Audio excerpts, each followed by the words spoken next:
नमस्ते।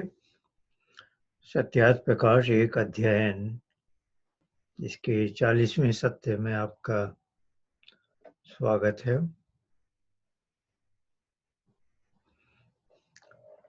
हम सत्यार्थ प्रकाश के चौथे समुल्लास का अध्ययन कर रहे हैं, जिसका संबंध गृहस्थाश्रम से है। अभी हमने वहाँ देखा कि गुरुकुल से पढ़ाई पूरी करके युवक युवती का विवाह दोनों की अनुकूलता से और परस्पर की सहमति से होना चाहिए,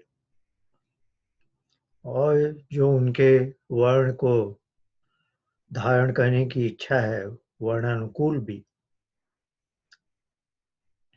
फिर हमने ये भी देखा पिछले सप्ताह कि विवाह की 8 कोटियां हैं और अलग अलग ढंग से जैसे युवक युवती इकट्ठे हो गए हैं उस हिसाब से 8 कोटियां हैं। ब्रह्म विवाह सर्वश्रेष्ठ है, और फिर दूसरे ढंग की भी मनुस्मृति के श्लोक के आधार पर। पिछले सप्ताह हमने देखा कि विवाह का मुख्य उद्देश्य संतानोत्पत्ति है, अच्छी प्रजा को जन्म देना। तो गर्भाधान संस्कार का भी हमने उल्लेख देखा। जो युवक युवती का विवाह हुआ है उनके अपने जीवन में तो गर्भाधान और सारे संस्कार, फिर जन्म के बाद के नामकरण और अन्नप्राशन, निष्क्रमण, मुंडन जो भी है, वहां से उपनयन, फिर वेदारंभ, फिर समावर्तन और उसके बाद विवाह संस्कार, यानी उनके जीवन के तो लगभग 13 संस्कार हो चुके हैं। अब वन पर संन्यास और अंत्येष्टि बचा। और जिस शिशु को अपने परिवार में लाना चाहे उसका पहला संस्कार गर्भाधान। तो पति पत्नी अब गर्भाधान कर रहे हैं, यह तो उनकी अपने परिवार से बढ़ाने की इच्छा के अनुसार, लेकिन जिस नए जीव का आगमन होगा उसका यह पहला संस्कार। तो उसका हमने अध्ययन किया था पिछली बार। आज हम आगे उसके आगे का क्रम देखते हैं। यह है पृष्ठ संख्या 82 है। 82 में हम थोड़ा मध्य तक जा चुके थे।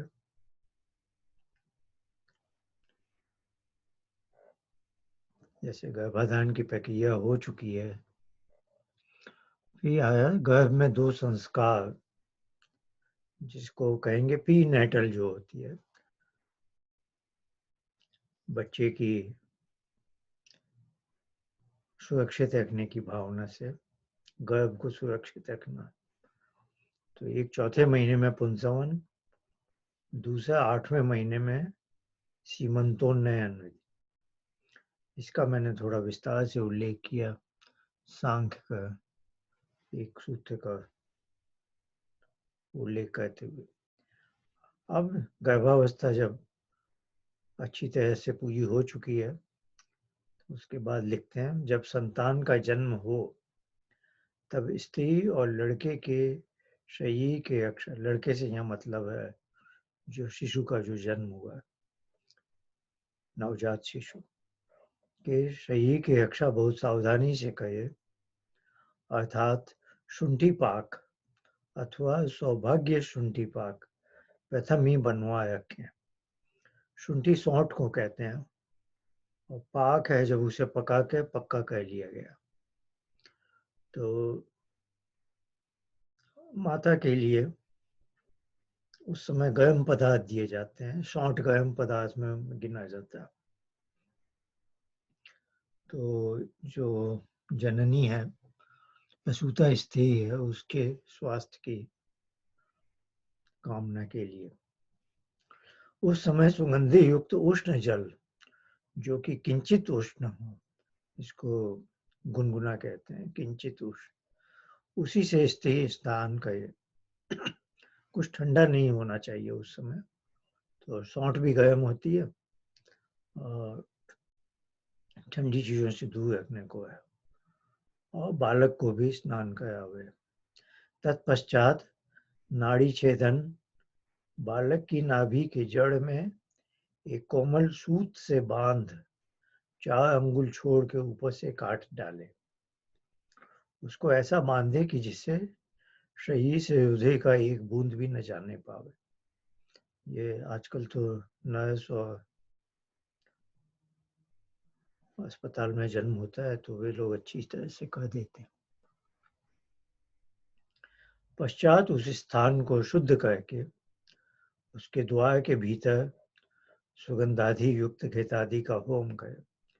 ये उस ढंग से लिखे हैं जैसे बच्चे का जन्म घर में ही हुआ है, तो जिस कक्ष में हुआ है उसको अंदर उस कोठी में, उस कक्ष में अच्छे ढंग से होम हवन करने को कहा, ताकि वहाँ का वायुमंडल शुद्ध हो। एक तो प्रसूता स्त्री है, ऊपर से वो नवजात शिशु भी है, उनको शुद्ध वायु मिले इस हिसाब से। तत्पश्चात संतान के कान में पिता वेदोसिति अर्थात तेरा नाम वेद है सुनाकर घी और शहद को लेकर सोने की शलाका से जीभ पर ओम अक्षर लिखकर मधु और घृत को उसी शलाका से चटवावे। इसको जात कर्म संस्कार कहते हैं। अतः तो जो शिशु है उसका अब ये चौथा संस्कार हो रहा है। गर्भाधान हो गया, पुंसवन और सीमंतोनयन ये प्री नेटल थे, गर्भावस्था में। अब गर्भ से बाहर आया है तो यह जात कर्म संस्कार में कर्म भी बता दिया कि नाड़ी छेदन सावधानी से करनी है, तो स्नान भी कराने की बात हो गई ठीक से, जिसको आजकल बेबी बात बोलते हैं। और उस कक्ष के वायुमंडल की शुद्धि के लिए एक हवन, और हवन के साथ जो जातकर्म संस्कार की कुछ क्रियाएं हैं वो बता रहे हैं कि माँ बच्चे को पिता के हाथ में देती है और पिता उसके कान में यह छोटा सा वाक्य बोलता है, वेदो सीति। वेद असी, ये त्वम असी के लिए त्वम शब्द यहाँ नहीं है, पर वो इसमें जैसे असी के कारण है, जैसे कहते हैं ना तू कैसा है, और कभी कह दिया कैसा है, कैसे हो, तुम कैसे हो, तुम नहीं कहा लेकिन कैसे हो में आ गया कि तुम कैसे हो, तो वही इस तरह का वाक्य है। त्वम वेदो असी, त्वम नहीं है लेकिन वेदो असी के साथ त्वम जैसे आ गया। इति यानी ऐसा है, यानी वो वाक्य का समापन है। तो पिता जैसे, ये जात कर्म संस्कार की विधि है, पिता शिशु के कान में बोल रहा है तुम वेद हो, यहाँ अर्थात तेरा नाम वेद है। यानी हम पिता की तरफ से इच्छा है कि तुम्हारे कानों में वेद वाणी ही जाए, जो ईश्वर का दिया हुआ ज्ञान है, सही शुद्ध पवित्र ज्ञान ही जाए। सुनाकर घी और शहद यानी शायद मधु को लेकर सोने की शलाका से जीभ पर ओम अक्षर लिखकर मधु और घृत को उसी शलाका से चटावे। अब उतना उसके कान में कहा दिए से, इसके बाद उसके जिह्वा पर ओम अक्षर लिखा है। कैसे लिखते हैं? स्वर्ण की एक शलाका, एक छोटी सी सुई जैसी मोटी होती है थोड़ी, और उससे उसको थोड़ा घी में और थोड़ा मधु में गीला कर दिया, भिगा दिया, और फिर यानी ताकि बच्चे को मधु मीठा स्वाद मिले। और घी हमारे यहाँ शक्ति का प्रतीक है कि ताकत मिलती है, तो बस एक उसको चुलाना ही है केवल।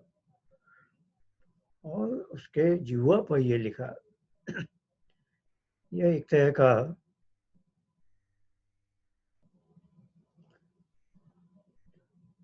क्या कहेंगे इसको,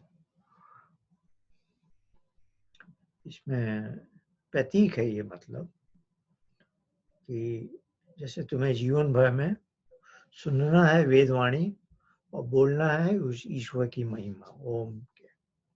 ओम ईश्वर का नाम है। तो एक नन्हे शिशु के प्रति पिता की कामना है कि तुम्हारे कानों में ईश्वर की वेदवाणी जाए और तुम्हारी जिह्वा से उस ईश्वर का गुणगान हो। तो ये भी एक संस्कार कहलाता है, जात कर्म संस्कार। पश्चात उसकी माता को दे देवे। पिता ने ये थोड़ा सा अपनी भूमिका निभाई, और माँ को जो दूध पीना चाहे तो उसकी माता पिलावे, जो उसकी माता के दूध न हो तो किसी स्त्री की परीक्षा करके उसका दूध पिलावे। पश्चात दूसरे शुद्ध कोठी व जहाँ का वायु शुद्ध हो उसमें सुगंधित घी का होम प्रातः और सायंकाल किया करे, और उसी में प्रसूता स्त्री तथा बालक को रखे। अब जैसे जिस कक्ष में जात जन्म हुआ है वहां एक हवन किया जो कि जात कर्म संस्कार के अंतर्गत है। अब कह रहे हैं कि दूसरे किसी कक्ष में अब उन्हें पहुंच जाना चाहिए जहां पर जन्म हुआ है, उसके अलावा जहां वायु शुद्ध है, और वहां अब माँ और बच्चे को कुछ दिन रहना है। प्रसूता स्त्री को बोलते हैं, कई दिन आराम करना होता है, 40 दिन लगते हैं पूरा, तो महीना सवा महीना। और जिस नए कक्ष में पहुंचे हैं वहां प्रातः और सायंकाल हवन किया जाए। 6 दिन तक माता का दूध पिए, और स्त्री भी अपने शरीर की पुष्टि के लिए अनेक प्रकार के उत्तम भोजन करे और योनि संकोच आदि भी करे। तो शरीर से जब बालक जन्म हुआ है तो अब उन अंगों को थोड़ा जैसे सिकोड़ कर रखना है, नहीं तो ताकि जिसका जैसे उसका युवती थी उसके शरीर का नाप डौल बहुत सुडौल अच्छा था, तो वापस उसमें जाना है। तो छठे दिन स्त्री बाहर निकले और संतान के दूध पीने के लिए कोई धाई रखे, उसको खान पान अच्छा करावे, वह संतान को दूध पिलाया करे और पालन भी करे, परंतु उसकी माता लड़के पर पूर्ण दृष्टि रखे, किसी प्रकार का अनुचित व्यवहार उसके पालन में न हो। स्त्री दूध बंद करने के अर्थ स्तन के अग्र भाग पर ऐसा लेप करे कि जिससे दूध स्रावित न हो, उसी प्रकार खान पान का व्यवहार भी यथा योग्य रखे। तो ये जो हमारे हिंदी में मुहावरा भी है, छठी का दूध याद दिलाना, जैसे कि पहले 6 दिन वह माता का दूध पीते हैं बच्चे को, और उस समय की ऐसी परंपरा थी शायद। बाद में वो ताकि स्त्री की शक्ति पूरी चली गई है संतान को जन्म देने में, अब उसे अपने शरीर में शक्ति को स्थापित करना है, क्योंकि दूध पिलाने से बहुत अपना शरीर का अंश चला जाता है। तो पहले 6 दिन के दूध का वर्णन है, जिसको छठी का दूध कहते होंगे। उसके बाद है कि किसी और स्त्री का दूध और उसका प्रबंध हो सके तो करना चाहिए।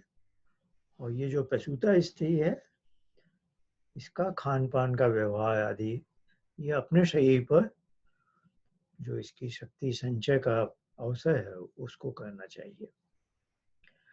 पश्चात नामकरण आदि संस्कार विधि की रीति से यथाकाल करता जाए। अब जो जन्म के बाद के संस्कार है, पहला नामकरण है जो 11वें दिन होता है लगभग, और इसके आगे आगे होते जाएंगे। अब तो बाल्यावस्था में ही अधिक संस्कार है, तो उनकी संस्कार विधि में है, इसका रेफरेंस दे दिया और फिर अब यहाँ उसका उल्लेख करने की ज्यादा आवश्यकता नहीं है। जब स्त्री फिर रजस्वला हो तब शुद्ध होने के पश्चात उसी प्रकार ऋतुदान देवे।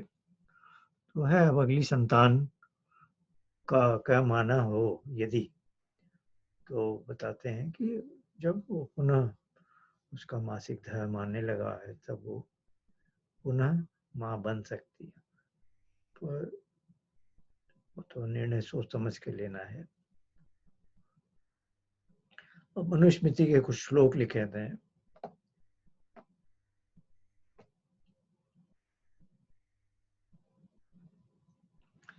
ये पहला वाला है, ऋतु कालाभिगामी स्यात् स्वदाय नियतः सदा ब्रह्मचार्येव भवति यत् तत्राश्रमे वसन।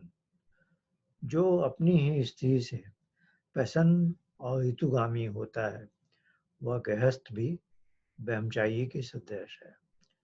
मनु जी कह रहे हैं कि जो दंपति केवल संतानोत्पत्ति के लिए ही शारीरिक संबंध, जिसको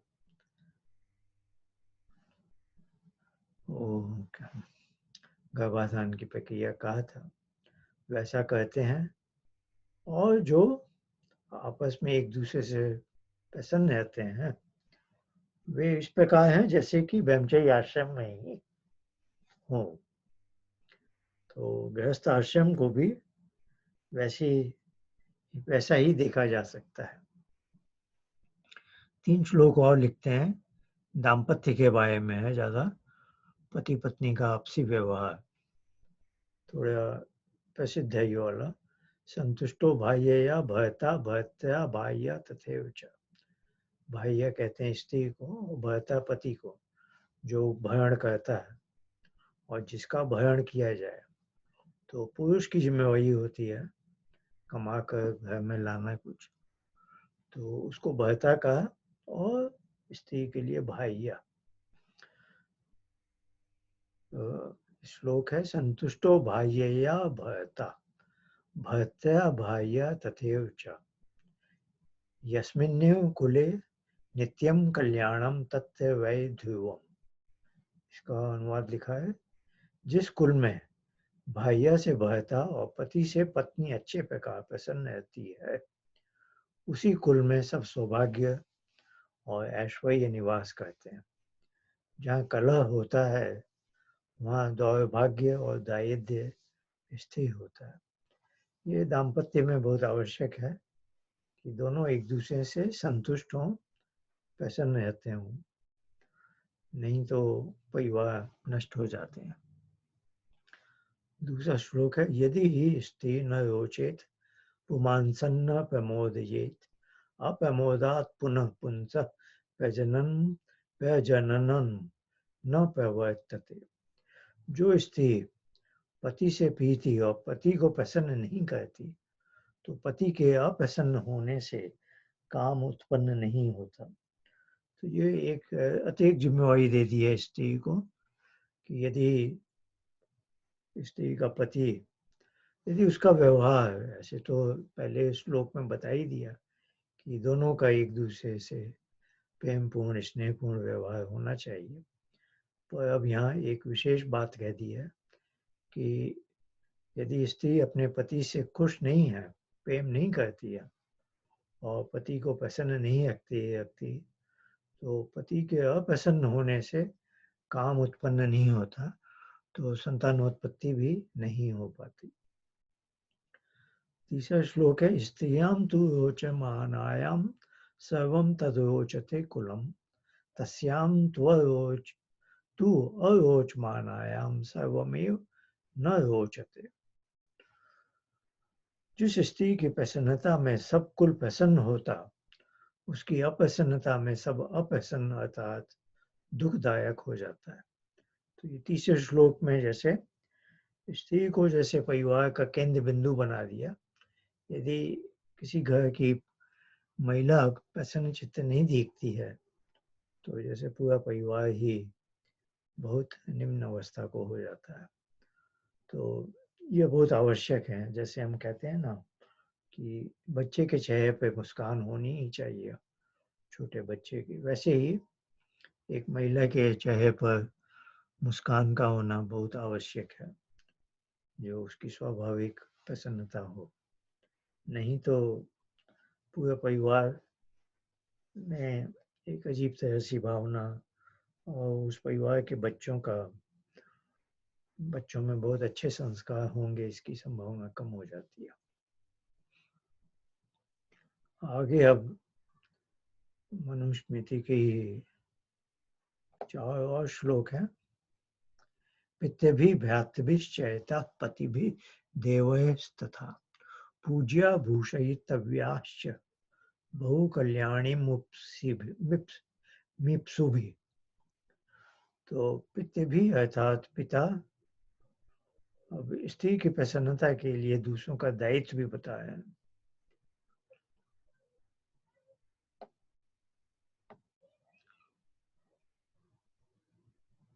पिता, भाई, पति और देवर, इनको सत्कार पूर्वक, इनको यानी स्त्री को, जो एक महिला है परिवार की, उसके पिता हैं, उसके भाई हैं, पति हैं और देवर हैं, इन सब का एक दायित्व बताया जा रहा है। ये उस स्त्री विशेष को जिनसे इन 4 का संबंध है, क्योंकि वो महिला के एक पिता हैं, भाई हैं, पति है और पति का भाई देवर, इनको सत्कार पूर्वक भूषण आदि से प्रसन्न रखें, आभूषण आदि से। जिनको बहुत कल्याण की इच्छा हो वे ऐसे करें।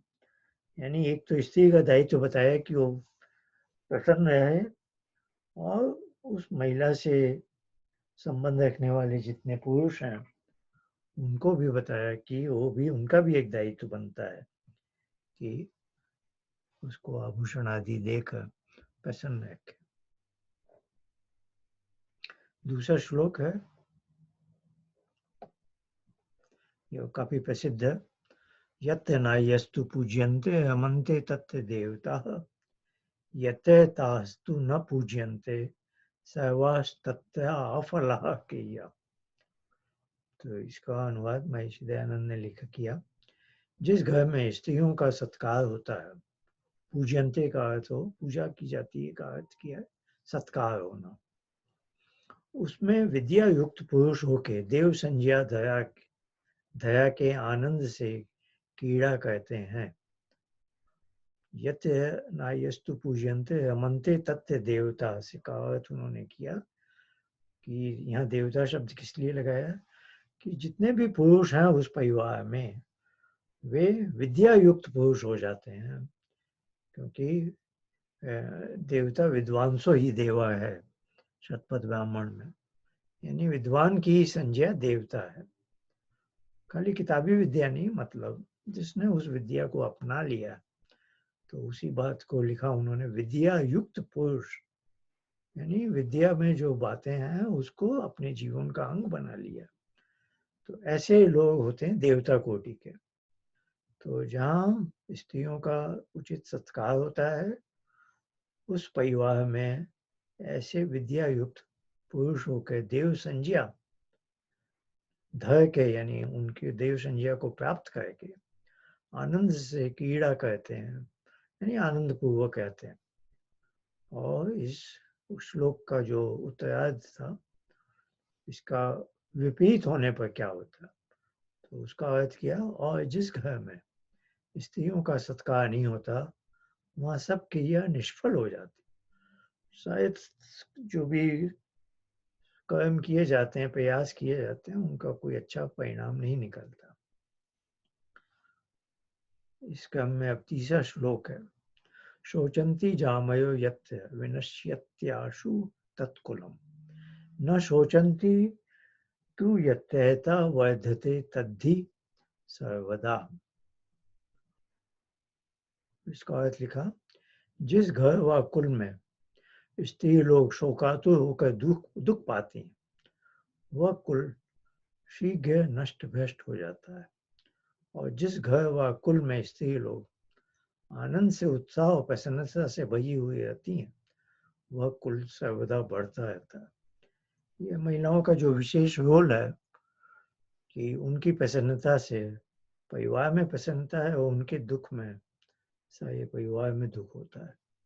तो इस बात को जोर देकर शब्दों में बताया गया। चौथा श्लोक था, तस्मादेता सदा पूज्या भूषणाच्छादना श्रणे भूतिकामय नये नित्यम सत्कारेषु उत्सवेषु च।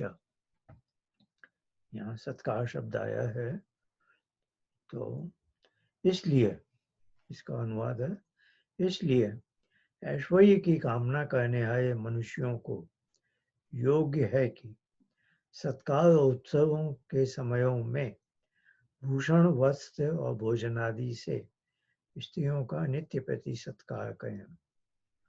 तो जो विशेष मंगल अवसर आते हैं, कोई त्योहार है या पारिवारिक उत्सव है, तो उसमें स्त्रियों को भूषण, आभूषण, वस्त्र और भोजन आदि से स्त्रियों का नित्य प्रति सत्कार करें। यह मनुष्यों को लिए सर्वथा योग्य है।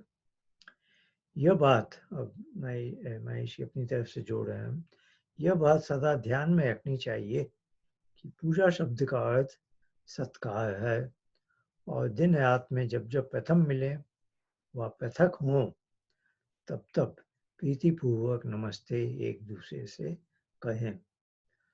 तो पूजा का अर्थ थाली लेकर आरती उतारना नहीं है, बल्कि अपने मन से एक सत्कार, आदर, सम्मान की जो भावना है, और उसको सत्कार का यानी कुछ कह के देना, तो कुछ भी जो स्त्री को पसंद है, चाहे उनको वस्त्र आभूषण दिए जाते हैं। तो ऐसे ऐसे अवसरों पर वस्त्र आदि दिए जाएं तो जो हर साल उनको चाहिए होता है वो अपने आप मिल जाता है। अगला एक श्लोक लिखा, सदा पे हृष्टया भाव्यम गृहकार्येषु दक्षया सुसंस्कृतोपस्कया व्यये च मुक्त हस्तया।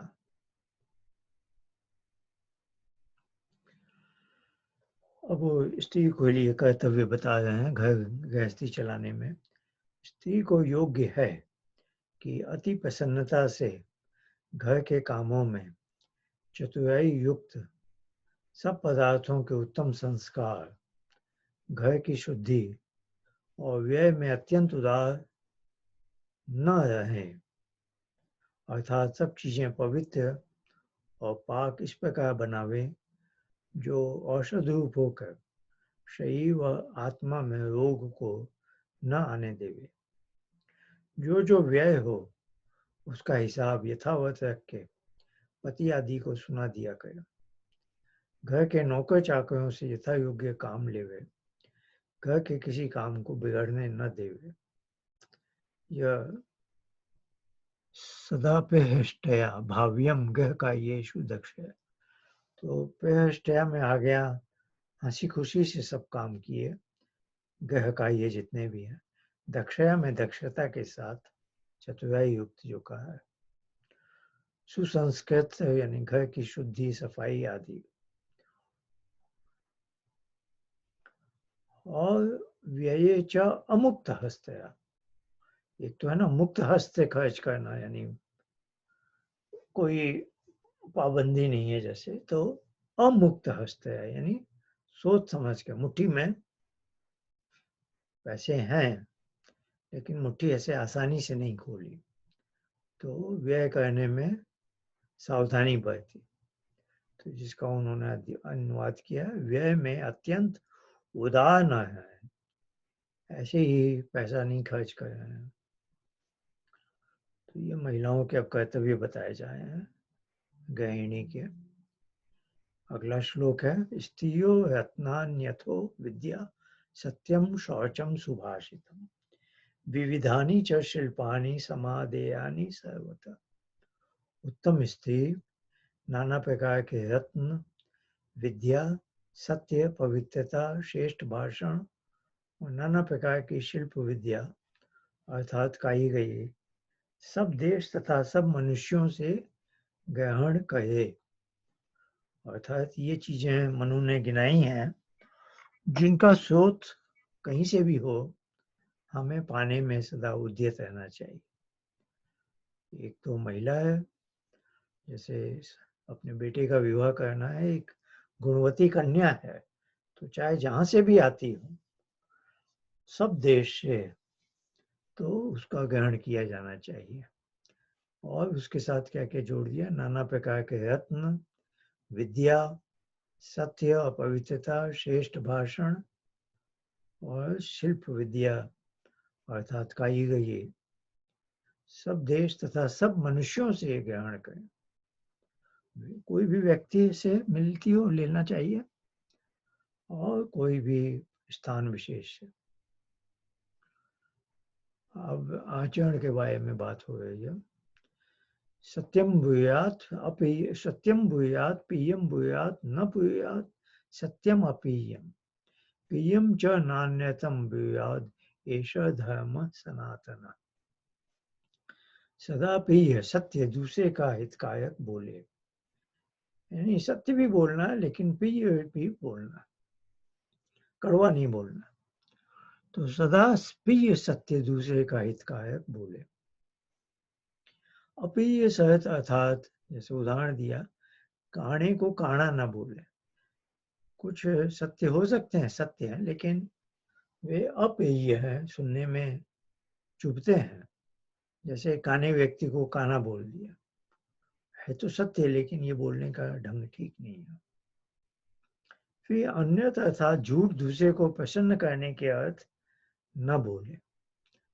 तो कुछ सुनने में बात मीठी लगती है लेकिन वो झूठ है, वो ऐसा भी नहीं बोलना चाहिए, जिसको चाटुकारिता में बोलते हैं, चापलूसी में।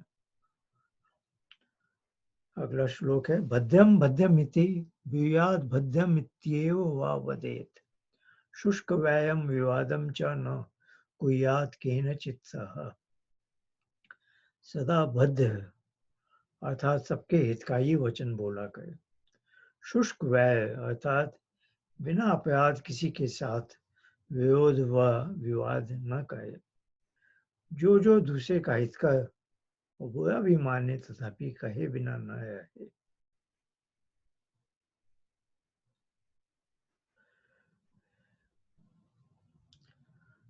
तो कह रहे हैं कि जब भी बोला दूसरे के हित में ही बोला, और यदि कोई किसी से हमारा लेना देना नहीं है, किसी ने अपराध नहीं किया है, तो किसी के साथ विरोध या विवाद भी नहीं करना। जो जो दूसरे का हितकर हो और उससे वो बुरा भी न माने, अप्रिय न लगता हो, तो उसे अवश्य कहे। अब एक श्लोक ले हैं महाभारत के उद्योग पर्व विदुर नीति में। पुरुषा बहो राजन सततम प्रियवादिना, अप्रियस्य तु पथ्यस्य वक्ता श्रोता च दुर्लभ। यहाँ विदुर ने, जो धृतराष्ट्र का प्रधानमंत्री है, उसने धृतराष्ट्र को सलाह दी है, हे धृतराष्ट्र, इस संसार में दूसरे को निरंतर प्रसन्न करने के लिए प्रिय बोलने वाले प्रशंसक लोग बहुत हैं, परंतु सुनने में अप्रिय विदित हो और वह कल्याण करने वाला वचन हो, उसका कहने और सुनने वाला पुरुष दुर्लभ है।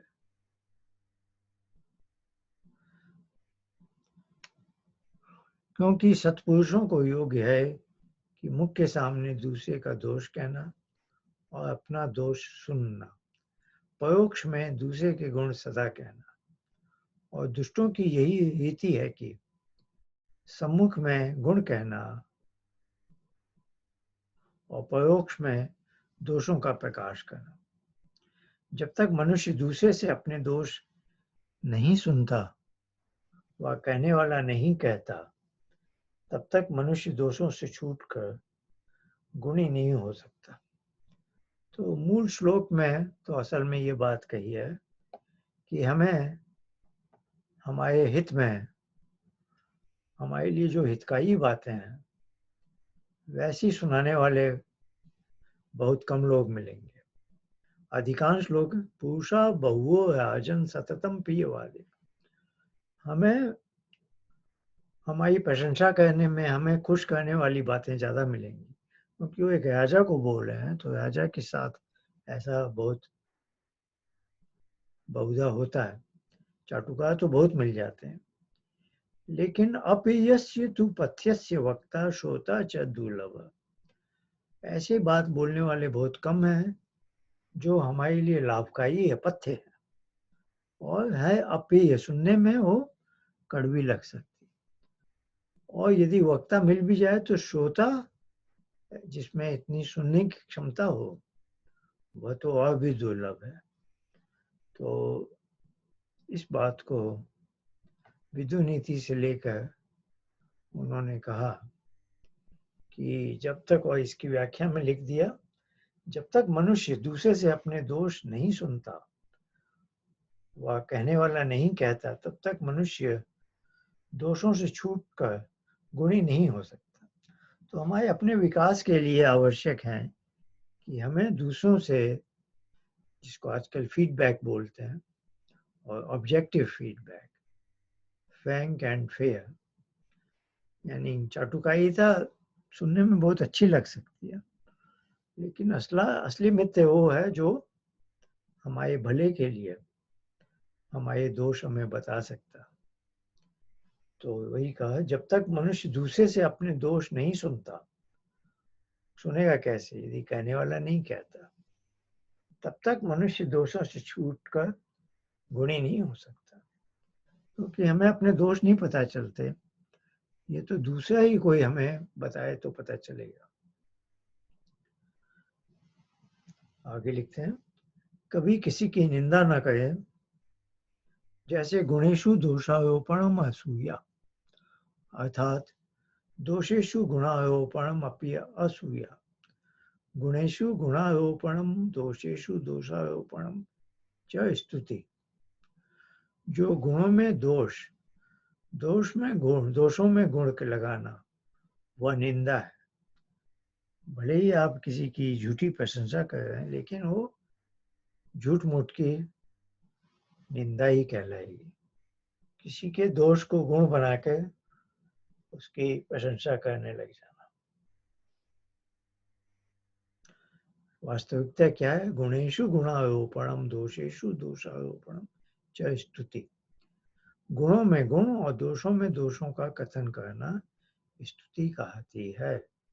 जो जैसा है वो वैसा ही बताया जाना चाहिए। अर्थात मिथ्या भाषण का नाम निंदा और सत्य भाषण का नाम स्तुति है। अब मनु के दो श्लोक और आते हैं।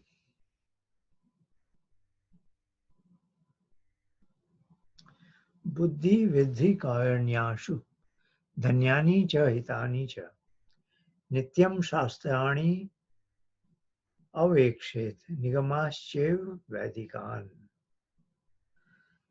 जो शीघ्र बुद्धि, धन और हित की वृद्धि करने हाय शास्त्र और वेद हैं, उनको नित्य सुने और सुनावे। पढ़े हो, उनको स्त्री पुरुष नित्य विचारा और पढ़ाया करें। अब है कि गृहस्थ आश्रम में भी स्वाध्याय चलते रहना चाहिए।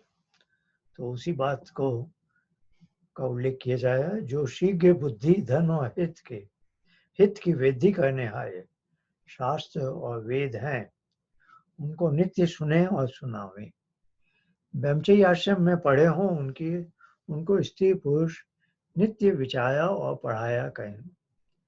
तो जो ब्रह्मचर्य आश्रम में पढ़ा था उसको दोहराना, फिर से पढ़ना, और इस ढंग का जो तन मन बुद्धि की उन्नति के लिए ग्रंथ है, साहित्य, उनको नित्य सुने और पढ़ावे। दूसरा श्लोक था, यथा यथा ही पुरुष शास्त्रम समधिगच्छति तथा तथा विजानाति विज्ञानम चास्य रोचते। क्योंकि जैसे जैसे मनुष्य शास्त्रों को यथावत जानता है, वैसे वैसे उस विद्या का विज्ञान बढ़ता जाता और उसी में रुचि बढ़ती रहती है।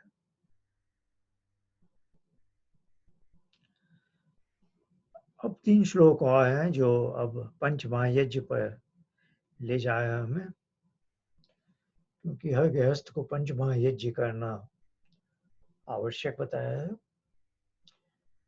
आइए, श्लोक है इस प्रकार, ऋषि यज्ञम देव यज्ञम भूत यज्ञम च सर्वथा निर्यज्ञम पितृ यज्ञम च यथाशक्ति न अप्येत।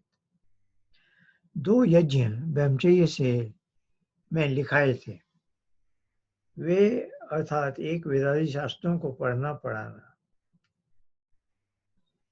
संध्योपासन योगाभ्यास,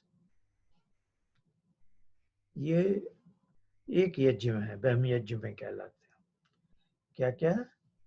वेदादि शास्त्रों का अध्ययन अध्यापन, संध्योपासना और योगाभ्यास।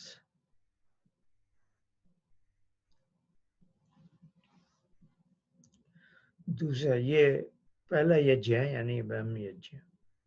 दूसरा देव यज्ञ, विद्वानों का संग, यश धातु हमने पहले देखा है, देव पूजा संगतिकरण दानेशु, तो उसी के अर्थ संगतिकरण में विद्वानों का संग आ गया। सेवा पवित्रता, दिव्य गुणों का धारण, दातृत्व विद्या के कया के। दूसरा देव यज्ञ, विद्वानों का संग, सेवा पवित्रता, दिव्य गुणों का धारण, दातृत्व यानी दान देना, विद्या की उन्नति करना है। ये दोनों यज्ञ सायं प्रातः करने होते हैं।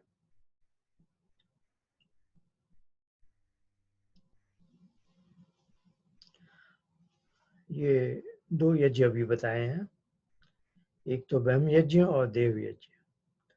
अब इन दोनों के बारे में कहा, ये 2 बार दिन में सायं और प्रातः किए जाने चाहिए। अब वो जो 2 बार दैनिक किए जाने हैं, इसका प्रमाण दे रहे हैं अथर्ववेद के एक मंत्र का, कांड 19 और अनुवाक है 7 और मंत्र है 3 और 4। सायं सायं गृहपतेनो अग्नि प्रातः प्रातः सौमनस्य दाता। प्रातः प्रातः गृहपतेनो अग्नि सायं सायं सौमनस्य दाता।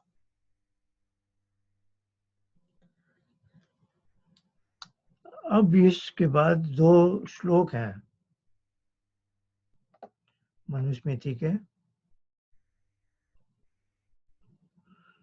पहला है, तस्माद् अहोरात्रस्य संयोगे ब्राह्मण संध्याम उपासीत उद्यन्तमस्तम यान्तम आदित्यम अभिध्यायन।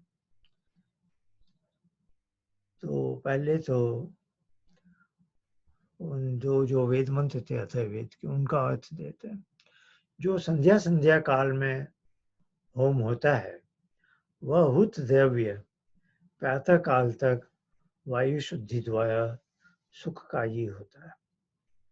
जो अग्नि में प्रातः काल में होम किया जाता है, वह हुत द्रव्य सायंकाल पर्यंत वायु के शुद्धि द्वारा बल वृद्धि और आरोग्य कारक होता है।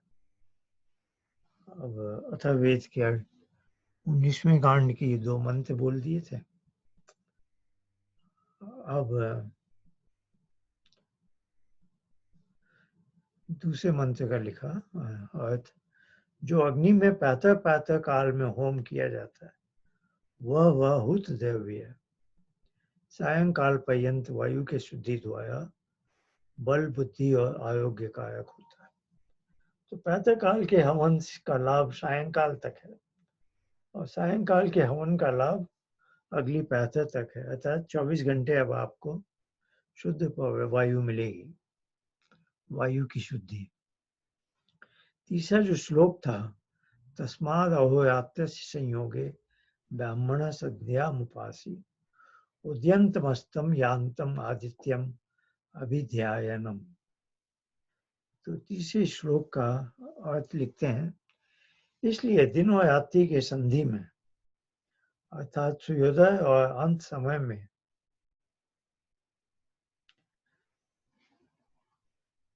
अर्थात सूर्योदय और सूर्यास्त समय में परमेश्वर का ध्यान और अग्निहोत्र अवश्य करना चाहिए। तो अभी जो ब्रह्म यज्ञ था उसको परमेश्वर का ध्यान कह दिया और देव यज्ञ को अग्निहोत्र किया, और मनुस्मृति के प्रमाण से कि दिन और रात की जब 2 बार संधि है, प्रातः काल और सायंकाल, तब ये दोनों करने हैं।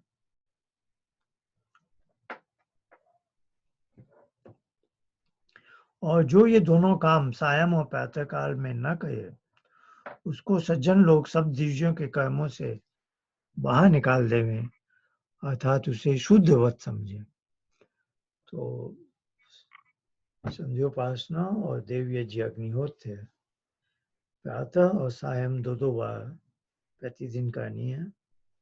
और एक आदेश भी दिया शास्त्रों के आधार पर कि जो ऐसा नहीं करते हैं उनको सज्जन लोग उन्हें द्विज न माने, अर्थात जैसे कि वो शुद्ध है, अर्थात उसे शुद्धवत समझे।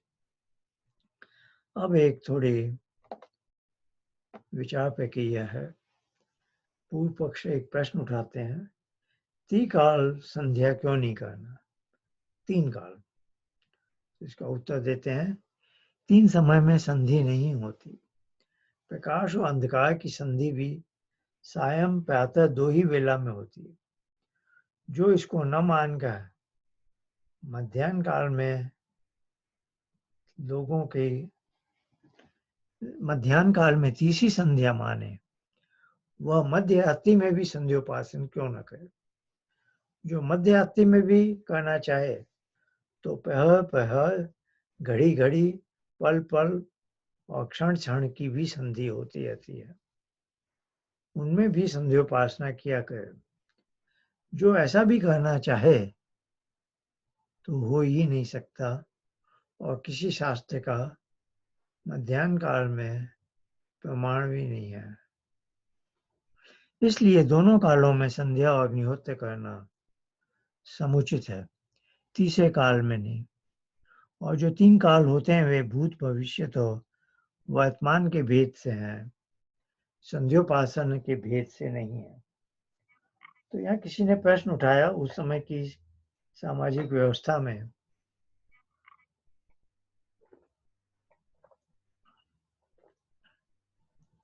त्रिकाल संध्या का प्रावधान रहा होगा। तो महर्षि दयानंद कहते हैं, यह व्यवहारिक नहीं है, क्योंकि संध्या शब्द ही है संधि वेला से, और दिन और रात की संधि 2 ही बार होती है, प्रातः काल और सायंकाल। तो उस समय ही ब्रह्म यज्ञ और देव यज्ञ करना उचित है। यदि आप हर समय तीसरा एक मध्य दिन या मध्य रात्रि को सोच लेंगे तो क्षण क्षण की तो संधि हर क्षण हो रही है। तो ऐसा तो हर क्षण यदि कोई करेगा तो उसका जीवन दुर्भर हो जाएगा। तो जो ऐसा भी करना चाहे तो हो ही नहीं सकता, और किसी शास्त्र का मध्याह्न संध्या में प्रमाण भी नहीं है। इसलिए दोनों कालों में संध्या और अग्निहोत्र करना समुचित है, तीसरे काल में नहीं। और जो 3 काल होते हैं वे भूत, भविष्य और वर्तमान के भेद से हैं, संध्योपासन के भेद से नहीं। फिर वो कहते हैं कि यहाँ 3 काल भी होते हैं, जो भूतकाल है, वर्तमान है, भविष्य है, पास्ट, प्रेजेंट एंड फ्यूचर।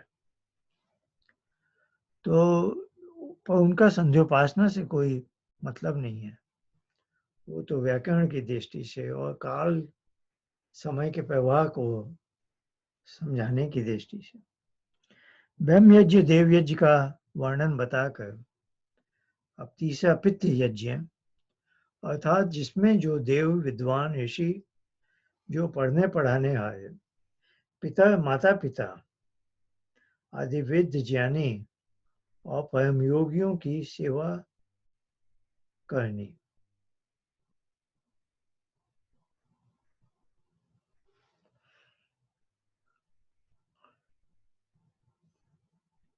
जो पढ़ने वेद ज्ञानी और परम योगियों की सेवा करनी। पितृ यज्ञ के दो भेद हैं, एक श्राद्ध और दूसरा तर्पण। श्राद्ध अर्थात श्रत सत्य का नाम है, श्रत सत्यम दधाति यया कियेया सा श्रद्धा श्रद्धया यत् कीयते तच्छ्राद्धम्। जिस क्रिया से सत्य का ग्रहण किया जाए उसको श्रद्धा, और जो श्रद्धा से कर्म किया जाए उसका नाम श्राद्ध है। तो श्रद्धा ऐसी अंधश्रद्धा नहीं है झूठ मूठ की, जो हमें सत्य को ग्रहण करने में उद्यत कराती हो, सत्य के ग्रहण करने में सहायता देती हो, उसको श्रद्धा कहते हैं। और उस श्रद्धा के बल पर, श्रद्धा के को अपनाते हुए जो क्रिया की जाए वह है श्राद्ध। कहने का आशय है जिस व्यक्ति से आपको सत्य ज्ञान प्राप्त होता है उसके प्रति श्रद्धा की, और उसके प्रति श्रद्धा की भावना से जो उसकी संतुष्टि के लिए किया वो आपका श्राद्ध हो गया। और तृप्यन्ति तर्पयन्ति येन पित्यं तत्तर्पणम्। जिस कर्म से तृप्त अर्थात विद्यमान माता पिता आदि पितर प्रसन्न हो और प्रसन्न किए जाए उसका नाम तर्पण है। परंतु यह जीवितों के लिए है, मृतकों के लिए नहीं है। ब्रह्म यज्ञ और देव यज्ञ के बाद पितृ यज्ञ का उल्लेख किया कि जो हमारे माता पिता हैं, हमारे विद्वान हैं, विचार ऋषि हैं, जो भी समाज में देवता को लोग हैं उच्च कोटि के, उनकी सेवा करनी, उनकी आवश्यकताओं की पूर्ति करनी। फिर इसमें दो भेद बता दिए, एक है श्राद्ध और तर्पण। श्राद्ध में है ज्ञान प्राप्ति मुख्य आशय है, श्रद्धा से उनकी बात सुनी और उनसे ज्ञान लाभ प्राप्त किया। तर्पण में कर्म की मुख्यता है, ऐसे कर्म किए जिससे उनको सुख शांति तृप्ति होती हो। तो फिर जो लेकर कहा है श्राद्ध और तर्पण जीवितों के लिए है, मृतकों के लिए नहीं है, क्योंकि जीवित व्यक्ति ही सुख संतोष पा सकता है, जीवित के ही आप सेवा कर सकते हैं। जो मर चुका है उससे आप कैसे करेंगे। अब इसमें थोड़ा प्रमाण दें शतपथ ब्राह्मण का।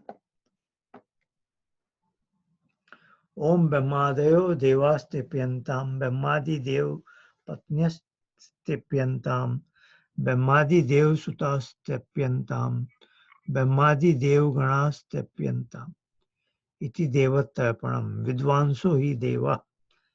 यह शतपथ ब्राह्मण का वचन है। जो विद्वान है उन्हीं को देव कहते हैं।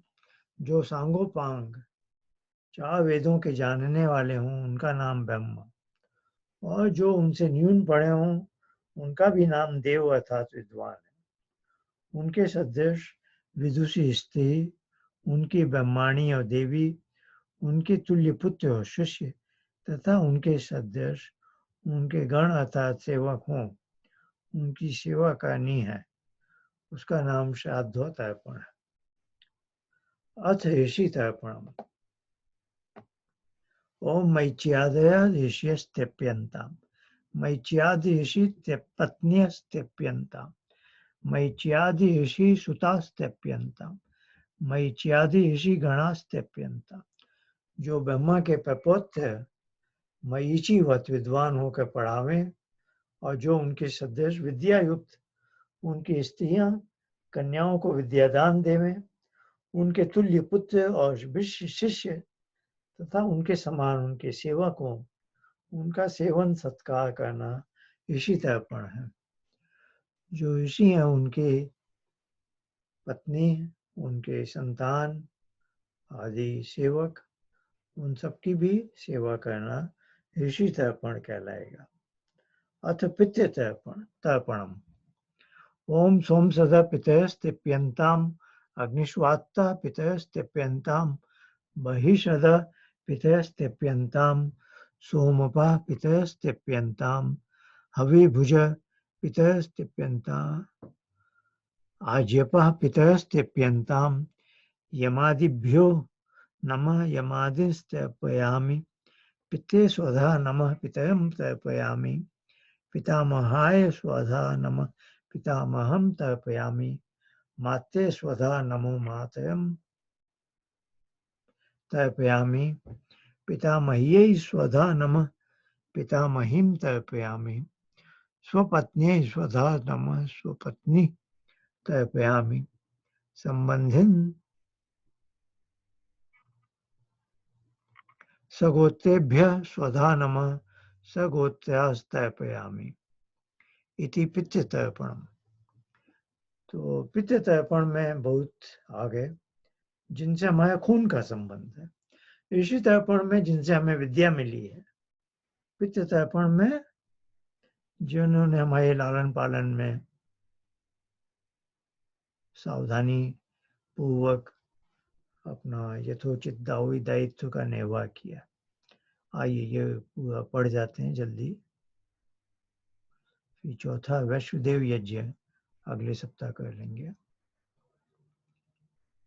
ये मंत्र आदि तो पढ़ी थी हमने थोड़ा।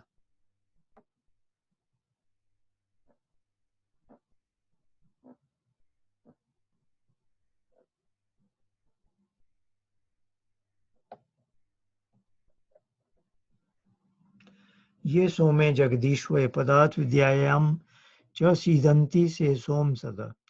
जो परमात्मा और पदार्थ विद्या में निपुण हो वे सोम सद। ये अग्नि विद्युतो विद्या गहिता ये ते अग्निश्वाता। जो अग्नि अर्थात विद्युत आदि पदार्थों के जानने वाले हों वे अग्निश्वात, जो अलग अलग विषयों के विद्वान हैं। ये बहिषित उत्तमे व्यवहारे सीदंती ते बहिषद। जो उत्तम विद्या विधि युक्त व्यवहार में स्थित हों वे बहिषद। ये सोमम ऐश्वर्यम औषधि रसम व पान्तिम पिबंती व ते सोमपा। जो ऐश्वर्य के रक्षक और औषधि रस का पान करने से रोग रहित और अन्य के ऐश्वर्य के रक्षक औषधों को देकर रोग नाशक हों वे सोमपा। अलग अलग संज्ञा है, जो जैसे कि अलग अलग विषय के विद्वान हैं तो उनके टाइटल। ये हवि हो तुम मत्तु महम भुंजते भोजयंती वाते हवि भुज। जो मादक और हिंसा कारक देवियों को छोड़ के भोजन के करने आए हों वे हवि भुज। यह आज्यम ज्ञातुम प्राप्तुम व योग्यम रक्षन्ति व पिबंती त आज्यपा। जो जानने के योग्य वस्तु के रक्षक और घृत दुग्धादि खाने और पीने आए हों वे आज्यपा। शोभना कालो विद्यते ये शांति सुकालीन। जिनका अच्छा धर्म करने का सुख रूप समय हो वे सुकालीन। ये दुष्टान यच्छन्ति निगृह्णन्ति ते यमा न्यायाधीश। जो दुष्टों को दंड और श्रेष्ठों का पालन करने है न्याय का ये हो वे यम। यह पाती स पिता। जो संतानों का अन्न और सत्कार से रक्षक व जनक हो वह पिता। पितु पिता पितामह पितामहस्य पिता प्रपितामह। जो पिता का पिता हो वह पितामह और जो पितामह का पिता हो वह प्रपितामह। यह मान्यति सा माता। जो अन्न और सत्कारों से संतानों का मान्य कहे वह माता। या पितु माता सा पितामही पितामहस्य माता प्रपितामही। जो पिता की माता हो वह पितामही और पितामह की माता हो वह प्रपितामही। अपनी स्त्री तथा भगिनी संबंधी और एक गोत्र के तथा अन्य कोई भद्र पुरुष व वैद्य हों उन सबको अत्यंत श्रद्धा से उत्तम अन्न वस्त्र सुंदर यान आदि देकर अच्छे प्रकार जो तृप्त करना, अर्थात जिस जिस कर्म से उनका आत्मा तृप्त और शरीर स्वस्थ है उस कर्म से प्रीति पूर्वक उनकी सेवा करनी, वह श्राद्ध और तर्पण कहता है। तो पितृ यज्ञ के अंतर्गत श्राद्ध और तर्पण बताया, और इसमें दो भाग आ गए। एक तो है जिनसे आपको विद्या प्राप्त होती है, और एक है जो आपके खून का जिससे संबंध है। अब अगला, तो अभी हमने चर्चा कर ली है ब्रह्म यज्ञ की, जो संध्योपासना है, देव यज्ञ की और पितृ यज्ञ की। अब दो यज्ञ बच गए हैं, वैश्वदेव या बलि वैश्वदेव, और फिर है अतिथि यज्ञ। उसकी हम अगले सप्ताह चर्चा करेंगे। आपको बहुत धन्यवाद। अब हम अगले सप्ताह मिलेंगे। ओम शांति।